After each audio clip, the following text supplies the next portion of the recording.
ఆంధ్రప్రదేశ్ రాజకీయాల్లో సింహపురి పాలిటిక్స్ రూటే సెపరేటు. ఇక్కడ ఎన్నికలు వచ్చిన ప్రతిసారి రాజకీయం రంజుగా మారుతుంటుంది. ఇప్పుడు కూడా తెలుగుదేశం పార్టీ వైసీపీ మధ్య ద్విముఖ పోరుకు రంగం సిద్ధమైంది. 2014-2019 ఎన్నికల్లో అనిల్ కుమార్ యాదవ్ వైసీపీ నుంచి వరుసగా 2 సార్లు గెలిచారు. అయితే ఆయనను ఇప్పుడు నర్సరావుపేట ఎంపీ స్థానం నుంచి పోటీ చేయాలని వైసీపీ హైకమాండ్ ఆదేశించడంతో సింహపురి రాజకీయం మారిపోయింది. పొలిటికల్ చెక్మేట్ పెట్టడానికి వైసీపీ మైనారిటీ అభ్యర్థిని రంగంలోకి దింపితే గత ఎన్నికల్లో పోరాడి ఓడిపోయిన అభ్యర్థినే తెలుగుదేశం పార్టీ రంగంలోకి దించేందుకు సిద్ధమైంది. మరి నెల్లూరు సిటీ నియోజకవర్గం ఓటర్ నాడి ఎలా ఉందో తెలుసుకునే ముందు 2019 అసెంబ్లీ ఫలితాలను ఒకసారి చూద్దాం.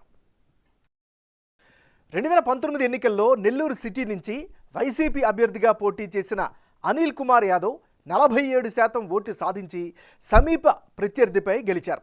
టీడీపీ అభ్యర్థి పొంగూరు నారాయణకు 46% ఓట్లు వచ్చాయి. జనసేన అభ్యర్థి కేతంరెడ్డి వినోద్ రెడ్డి 3% ఓట్లను సాధించగలిగారు. ఇతరులకు 4% ఓట్లు వచ్చాయి.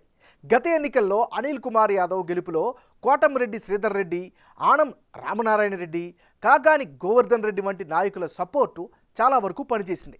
అదే సమయంలో నారాయణ కూడా గట్టి పోటీని ఇచ్చారు. కాపు సామాజిక వర్గం సహా తెలుగుదేశం పార్టీ సంప్రదాయ ఓటు బ్యాంక్ అంతా నారాయణ వైపే కనిపించింది. మరి ఈసారి ఎన్నికల్లో నెల్లూరు సిటీ సెగ్మెంట్లో రాజకీయం ఎలా ఉండబోతోందో big TV exclusive detailed election సర్వేలో వెల్లడైనటువంటి అభిప్రాయాలను ఇప్పుడు పరిశీలిద్దాం.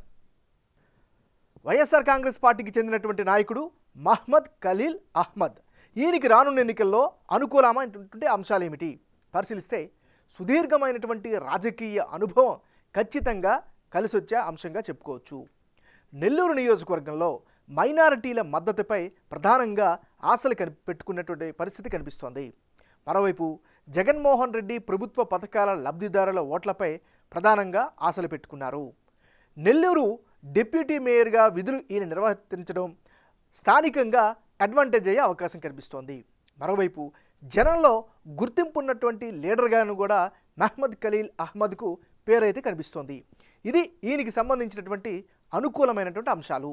మరి మహ్మద్ ఖలీల్ అహ్మద్కు ఉండేటటువంటి మైనస్ పాయింట్స్ ఏంటి పరిశీలిస్తే బలమైనటువంటి ప్రత్యర్థిని ఎలా ఎదుర్కొంటారు అనేటటువంటి అనుమానం సర్వత్రా కనిపిస్తోంది. నెల్లూరు సిటీలో సరైన డ్రైనేజీ వ్యవస్థ ఏర్పాటు చేయలేకపోవడం ప్రధానమైనటువంటి మైనస్గా కనిపిస్తోంది. ప్రతిపక్షం తరచుగా ఆరోపణలు చేస్తున్నటువంటి రోడ్లకు సంబంధించిన విషయంలో కూడా సీసీ రోడ్ల పరిస్థితి మరీ అధ్వానంగా కనిపిస్తోంది. వర్షపు నీరు రోడ్లపైనే నిలిచిపోతుండడంతో సామాన్యులకు చాలా ఇబ్బందులు తలెత్తుతున్నాయి. ఇది ఈయనకు ఉండేటటువంటి ప్లస్లు మైనస్లు. తెలుగుదేశం పార్టీ నాయకుడు పి నారాయణ. మరి నారాయణకు రానున్న ఎన్నికల్లో అనుకూలమైనటువంటి అంశాలేమిటి? నియోజకవర్గంలో బలమైనటువంటి పేరున్న నేతగా గుర్తింపు అయితే ఈయన పట్ల కనిపిస్తోంది. మంత్రిగా ఉన్నప్పుడు 5,000 కోట్ల రూపాయలతో నెల్లూరుని అభివృద్ధి చేశారు. ఆ అభివృద్ధి ఈయనకి ఈసారి కలిసి వచ్చే అవకాశం. నారాయణ తీరుపై టీడీపీ కేడర్లో పూర్తిస్థాయి సంతృప్తి అయితే వ్యక్తమవుతుంది. నియోజకవర్గ సమస్యలపై ఎప్పటికప్పుడు ఆరా తీయడం, దానిపై స్పందించడం వల్ల నారాయణకు పాజిటివ్ ఫ్యాక్టర్గా చెప్పుకోవచ్చు. ఇది నారాయణకు ఉండేటటువంటి అనుకూలమైనటువంటి అంశాలు. మరి నారాయణకు ఉండే మైనస్ పాయింట్స్ ఏంటి? నెల్లూరు తెలుగుదేశం పార్టీలో గ్రూపులు ఎక్కువగా కనిపిస్తున్నాయి. గ్రూపులుగా విడిపోయి కార్యకర్తలు కనిపిస్తున్నారు. ఇది ప్రధానమైనటువంటి మైనస్గా చెప్పుకోవచ్చు.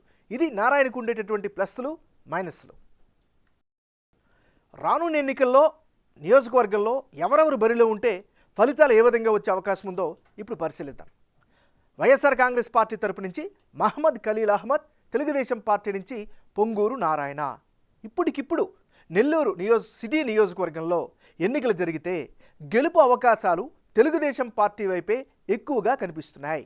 తెలుగుదేశం పార్టీ అభ్యర్థి పొంగూరు నారాయణకు 51% ఓట్లు, వైసీపీ అభ్యర్థి ఖలీల్ అహ్మద్కు 44% ఓట్లు, ఇతరులకు 5% ఓట్లు వచ్చే ఛాన్సెస్ ఉన్నాయని బిగ్ టీవీ సర్వేలో తేలింది. తెలుగుదేశం పార్టీ అభ్యర్థి నారాయణకు గత ఎన్నికల్లో ఓడిపోయిన సానుభూతి కనిపిస్తోంది. అదే సమయంలో ఓడినప్పటికీ గతంలో ఎమ్మెల్సీగా ఉండి మంత్రిగా పనిచేసిన టైంలో 5,000 కోట్ల రూపాయలతో నెల్లూరుని అభివృద్ధి చేయడం ప్లస్ పాయింట్గా మారుతుంది.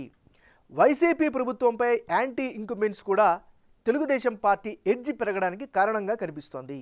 మరోవైపు వైసీపీ నుంచి మహ్మద్ ఖలీల్ అహ్మద్ను నియోజకవర్గ ఇన్ఛార్జిగా కేటాయించారు.